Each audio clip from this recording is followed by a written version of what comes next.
How to fix couldn't refresh on Instagram feed. So one of the ways to fix that problem is by just going back to your screen and just go ahead to your App Store or Google Play.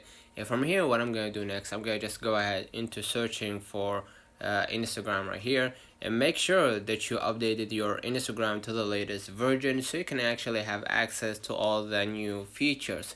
Probably the reason why this is happening because you are late on the update or whatever. Just go ahead and into the Instagram app and go ahead and update it so you can fix that problem. If that didn't work out for you, what you're gonna do, you're gonna just go back to your screen, just go ahead to the settings. In the settings, what I'm gonna do, I'm gonna just go ahead to the general. In the general, I'm gonna move on to the next step, which is the iPhone storage, and you're gonna see right here, after we wait for a couple seconds, you're gonna see the many apps, and you're gonna see within them is Instagram. So I'm gonna move on right here and into offloading the app, and offloading the app will free some of the storage inside the Instagram app, the unnecessary ones, and basically you're gonna reinstall it again, and that should fix your problem. Let me know in the comments if this video helped you. Don't forget to like and subscribe, turn on the notification bell to receive every video we upload. Thank you for watching. See you in the next one.